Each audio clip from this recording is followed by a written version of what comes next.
दखल घेतलेली आहे का नाही? रत्न बाबासाहेब आंबेडकर यांच्या पुतळ्यासाठी साखळी उपोषण 12/5/2026 या तारखेपासून बसलेला असून प्रशासन कोणत्याही प्रकारचे दखल घेतलेले नाही। त्या नमुन्या याच्यामध्ये निवेदनामध्ये सतत 40 वर्षापासून प्रलंबित असल्यामुळे मी त्याच्यामध्ये 85 1985 86 87 88 89 90 आणि 94 95 2002 2003 2006 पर्यंत ठराव 9 ठराव एकूण नगरपालिकेच्या नकलानुसार मी दाखल केलेले आहेत। आपण या भागाचे जे खासदार आमदार आहेत यांना देखील पत्रव्यवहार केला खास आमदार साहेबाला दिलेले आहेत 25 मध्ये एक, आणि त्याच्यानंतर चव्हाण साहेबाला 6/3 ला पत्र दिलेले आहे, विनंती अर्ज दिलेला आहे। आणि ज्या वेळेला मी भेटून चव्हाण साहेबाला 19/4/2025 ला त्याच्यामध्ये पूर्ण 9 ठरावाचं दिलेला असून आणि पुतळा आणलेला आहे त्याच्या कमीत 89 ला 14/3/89 ला पुतळा आणलेला आहे 26,000चा पुतळा आणि पूर्ण चबुतरा बांधून 1,18,000 त्याचा खर्च दाखल आहे नियमानुसार त्या याच्या नकलामध्ये नगरपालिकेच्या। जोपर्यंत कलेक्टर साहेब आम्हाला भेट देणार नाही जिल्हाधिकारी तोपर्यंत आम्हाला साखळी उपोषण सोडायचं निश्चित केलेलं आहे, सोडणार नाही याचं निश्चित केलेलं आहे।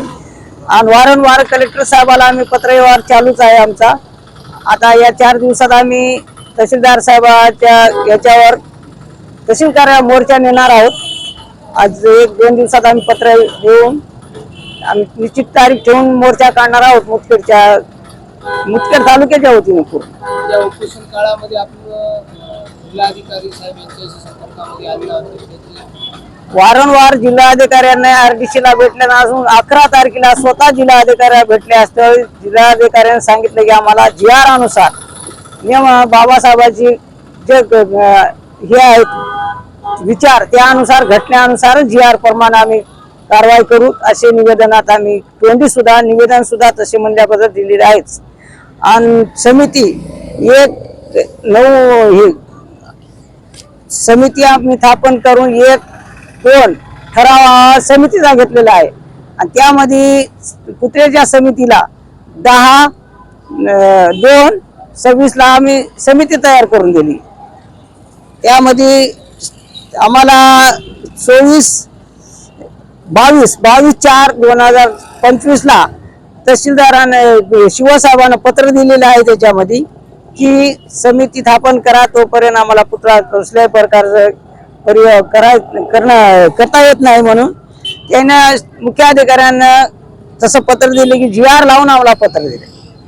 त्यानुसारच आम्ही या बारला आम्ही 10/2 ला आम्ही समिती तयार करून दिली। मुदखेड शहरातील ज्या पद्धतीने राजकीय विविध पक्षातील सामाजिक कार्यकर्ते तसेच मार्केट कमिटीच्या वतीने आपल्याला या पद्धतीनं समर्थन द्यायला पाहिजे दिलेलं आहे कसं आम्हाला प्रत्येक मुदखेड वासियानं पहिल्या सुरू तर आम्हाला अपंग दिव्यांग या लोकांना आम्हाला समर्थ दिले की काट्या उघड्या घेऊन लंगड्यात पडून येऊन 50 लोकांना समर्थ दिलेला आहे। त्यानंतर सैनिक दल नाही दिलेला आहे, त्यानंतर काँग्रेस कमिटी याने समर्थ दिलेला आहे, राष्ट्रवादीने दिलेला आहे। आणि जे अडचण येतील या भागानं हे समजा बाबासाहेबांच्या पुतळ्याच्या भोवताल जे लोक मार्केट आहे त्याने सुद्धा आज रोजी आजच्या तारखेमध्ये आज 21 तारखेला पाठिंबा त्याने जाहीर केलेला आहे। करण्यासाठी काही हरकत नाही म्हणून त्याने कागदपत्र माझे बघून 4 बाजूने 3-3 मीटर जागा सोडून मार्केट जे बाबासाहेबांच्या पुतळ्याच्या जागे आहेत मार्केट त्याच कॉम्प्लेक्सवाल्यानं पूर्ण म्हणले की आमचा पाठिंबा डिक्लेअर केलेला आहे। यासाठी आम्ही आताच आपण सांगितल्याप्रमाणे शहरातील राजकीय पक्ष व सामाजिक पक्ष जे आहेत प्रहार पक्ष, माजी सैनिक संघटना तसेच राष्ट्रीय काँग्रेस पक्ष त्याचप्रमाणे MIM पक्ष इतर सामाजिक संघटना मार्केट कमिटी या सर्वांनी आपल्याला पाठिंबा दिलेला आहे। त्याच या ठिकाणी दिल्लीपासून ते दिल्लीपर्यंत असलेल्या राजकीय जे सत्ताधारी पक्ष आहे त्या सत्ताधारी पक्षानं आपल्याला पाठिंबा दिलेला आहे का, किंवा त्यातील काही जे मंडळी आहे आपल्याला भेटायला आलेली आहे का? एक दोन येऊन नगरसेवक गेले, मात्र त्या सत्ताधारी पक्षानं कसल्याही प्रकारचं आमची दखल घेतलेली नाही. चव्हाण साहेबाला पत्र देऊन चव्हाण साहेब कसल्याही प्रकारचं याच्यामध्ये दखल घेऊ शकत नाही. आमदार मॅडम सुद्धा याच्यामध्ये दखल घेतलेली नाही. आणि अध्यक्षांना तर कसल्याच प्रकारचं इथून जातात, मात्र कसल्याही प्रकारचं आम्हाला सूचना सुद्धा देत नाही. शिवसाहेबाला आम्ही वारंवार विनंती करून शिवसाहेब म्हणतात की पहिले तुम्हाला पत्र दिलेत, पहिले दिलेत.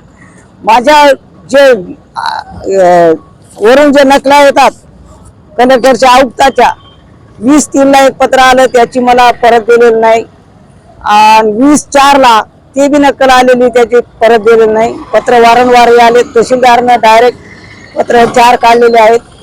वारंवार काढून सुद्धा जिल्हाधिकाऱ्याला आणि मला याच्यामध्ये तहसीलदारानं पत्र दिलं की जिल्हाधिकाऱ्याकडे पूर्ण माहिती दिलेली असून यापुढे तुमच्या हिशोबाने काय करतील कलेक्टर साहेब याच्याकडे सुपूर्द केलेलं आहे पत्र. कोणताही पक्ष बाबासाहेबांच्या याच्या घटनानुसार कोणत्याही पक्षाला आम्हाला काय मान्य आहे. कोणी बी येऊ द्या, आम्ही भेट घ्या तयार आहोत.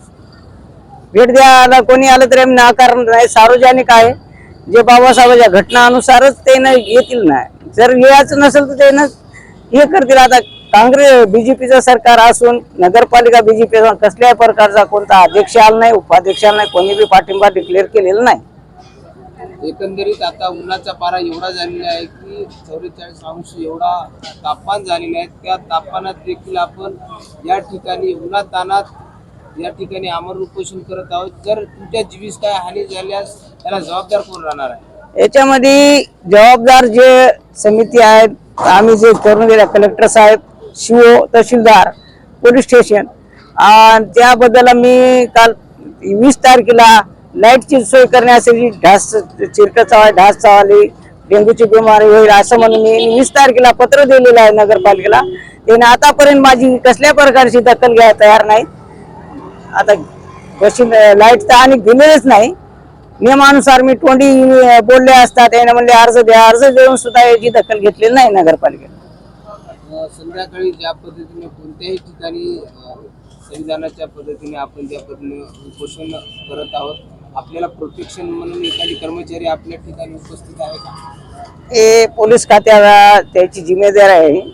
पोलीस स्टेशनचे एक फोन कोटवाल आहे. आपल्या पोलीस स्टेशन काय करतात, 3ला एकदा 4ला येऊन माझे फोटो काढून घेऊन जातात. इथं होमगार्ड सुद्धा साधा दिलेला नाही. त्याची जबाबदारी आहे. माझ्याकडे कोणी ढोंडे मारत, कोणी काय करील याची. इथं पूर्ण मुतखेडमध्ये दारूचे अड्डे आहेत.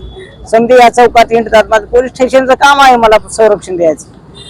केव्हा 12ला राऊंडला येतात, फोटो काढून येतात, किंवा 4ला येतात, राऊंड मारून जातात, फोटो उठून काढून येतात. दुसरं काही माझ्याकडे संरक्षण दिलेलं नाही आजपर्यंत 9 दिवसात. आता आपलं उपोषण जोपर्यंत पुतळा बसणार नाही तोपर्यंत उपोषण चालणार आहे. पुतळा बसायचं समितीचा नियम आहे की बाबा समिती दिल्याच्या बाद ना हरकत प्रमाणपत्र आणि समिती 6 महिन्याच्या आत त्या पुतळ्याला बसवण्याची कलेक्टर साहेबांची परवानगी दिल्या GR मध्ये नोंद आहे. त्याप्रमाणे आम्हाला खाली परवानगी देण्यात यावी. आम्ही त्या पुतळ्याचा रंग, रूप, वजन हे समजा आम्ही नियमानुसारच कलेक्टर साहेबाला कळू की कलेक्टर साहेबांनी त्या पुतळ्याची पूर्ण देखरेख करावी. तिथं जाऊन योग्य आहे म्हणलं तर आम्हाला पुतळा जाण्याचा अधिकार आहे. ते बी कलेक्टर साहेबांच्या हातानच ते पूर्ण होणार आहे. आमच्या थोडंच आमच्या मनावर पुतळा त्यांना बोललेलं आहेत कलेक्टर साहेबांनी की आम्हाला हे पुतळ्याचा रंग, रूप, वजन, कोण्या धातूचा आणाल्या, कशा आणाले, हे आम्हाला चौकशी करावं लागेल. त्यावेळी आम्ही परवानगी झाल्याशिवाय आम्हाला खरेदीच करायच नाही ना. जोपर्यंत परवानगी देणार नाही तुम्ही तोपर्यंत आम्हाला कसलाही पाऊल घेण्याचा अधिकार नाही.